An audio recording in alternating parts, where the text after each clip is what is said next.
Hello everybody, it's me Tami DeVine here on CCN Sunrise. With me today is a candidate for California State Assembly. This is Burton Brink.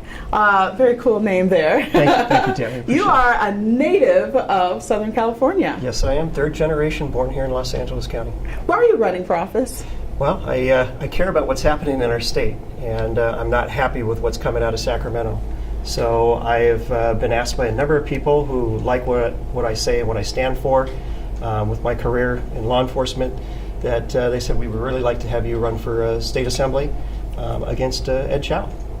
Okay, what district is that? So it's the 49th district. It covers the western San Gabriel Valley area, which is Arcadia, Alhambra, San Marino, San Gabriel, Monterey Park, Rosemead, Temple City, El Monte, South El Monte, and Montebello. You go on and on. Okay, it's a pretty large area. Yes, it is. Yeah. So you've been a police officer with the Arcadia Police Department? Actually, I started my career as a police explorer with the Arcadia Police Department, and then I did that for 6 years, and I left and went to the Monterey Park Police Department as a reserve police officer. And then after I did that for 6 years, I went to the Sheriff's Department in 1989 and worked with the Los Angeles County Sheriff's Department, retiring just this last October as a sergeant. For 29 years, right? 29 years with the Los Angeles County Sheriff's Department. So you are a big law enforcement person, Absolutely. and that's why public safety is your platform, right? Absolutely. It's the problem is Sacramento has taken away all the laws for a law enforcement officer to keep us safe, us being the people and the citizens community safe. Criminals are out doing whatever they want to do. There's no consequences for their actions, and I want to stop that, and let's put teeth back into our laws. Now, I'm thinking that some of your law enforcement buddies might disagree with you on there. I don't think so. Really? I don't think Criminals so. out there doing whatever they want to do? Well, they are, though. I mean, they're out there, they're breaking the law numerous times, going in, stealing items from stores, and nothing's happening to them. Even if they get stopped by law enforcement, they are given a ticket, and right out the door before the officer puts the first word on their report. When they go to court, time served, or they'll do their 10 days, which means they won't even do a day in jail, and they're done. There's no consequences. How would you change it? Because I think the argument there is that there's a lot of crowding going on in prisons. Well, there's crowding because Sacramento didn't do their job many, many years ago by building the jails that they were supposed to build, and were asked to be built 10, 20 years ago. Now they're so far behind. That's why the federal government said, well, you've got overcrowding, do something about it. So their response was, okay, well, we'll take everybody out of state prison. All the state prisoners are now in our county jail systems, which are for misdemeanor subjects, and released all the misdemeanors out into the streets. Those are your drug addicts that are going in and burglarizing you and taking things from stores. The stores are not going to lose money off of that. You and I are going to be losing money off of that because they're going to raise their prices to make up for the items that have been stolen from them. So what's the solution? What's the solution is to start keeping people in jail. If we were to build a jail now for state prison, it's going to take us 10 years to get that completed. So this is not an overnight fix. This is a long-term fix. Because Sacramento waited so long to do their job in protecting us, because that's what the government's supposed to do, they have actually made us victims and have hurt us out here. So we need to build the jails. There's on the left side of the political spectrum, the argument there is there's mass incarceration, there's prison to pipeline, and minorities suffer the most when it comes to building more jails and having more people in there. How do you respond to all that? Don't commit a crime. It's that simple. If you are going to commit a crime, you need to be punished.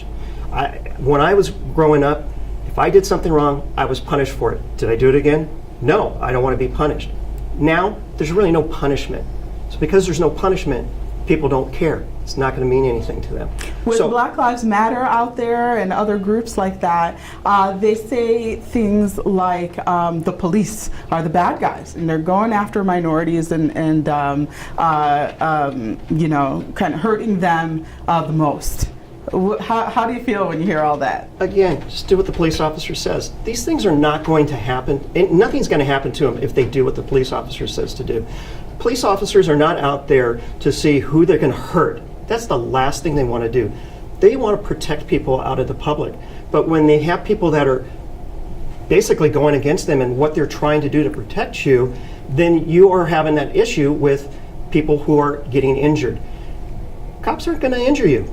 If you do what they say to do, it's a done deal. There are some folks, though, that would beg to differ, right? There's Richard Risher, all of those a lot of the folks at Black Lives Matter and other groups in Los Angeles are saying have lost their lives at the hands of police officers. They say unjustly.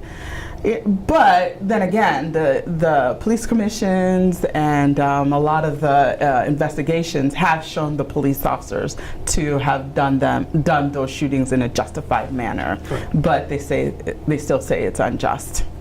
Yeah. Well, again, if they do what they were told to do, that incident's not going to happen. So it sounds to me like maybe there needs to be a lot of education out there, and police, maybe even more police out there in the community is talking about this is the right way to deal with a police officer. That happens now, though, doesn't it? Absolutely. It's been happening for years. I used to do community relations stuff to where we talked to people and told them this is what to do if you get stopped by a police officer. You don't want to cause the issue. You don't want it to go to that next level. Officers don't know what's going to happen.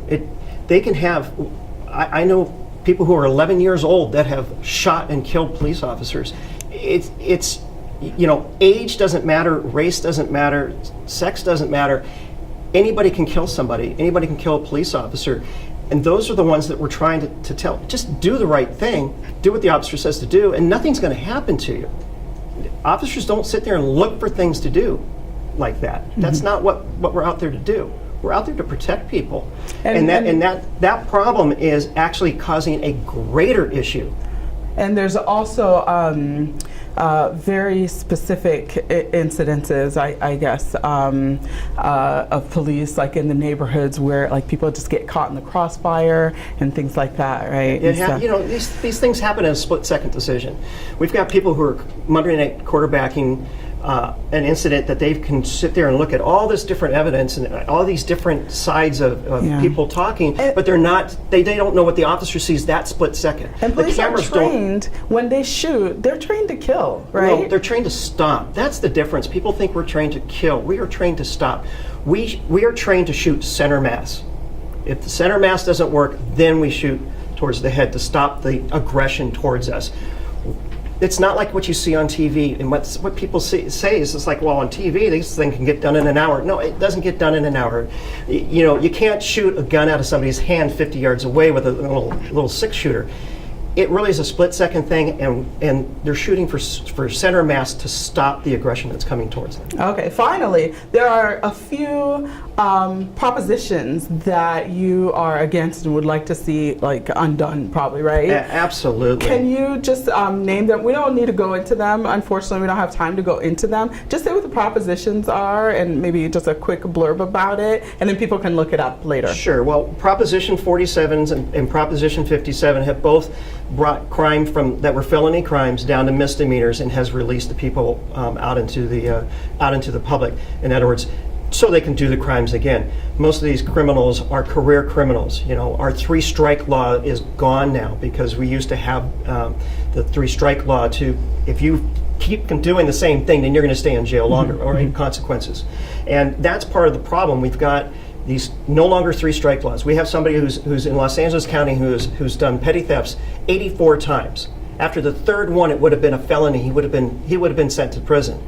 Now, 84 times, he has done no time in jail other than maybe the one day a judge was given. You cannot add the charges up to give a bigger sentence. Okay. Also, the let's see, what was the other? Gas tax. The gas tax, right? Tax. That's a big one. You want to? So how many times have we been charged a gas tax? Right. We have at least 3 gas taxes before they did this new gas tax that's supposed to fix our roads and our infrastructure. And they're now telling you that if we get rid of Prop 6, that's coming up on the ballot, that I want everybody to vote yes for.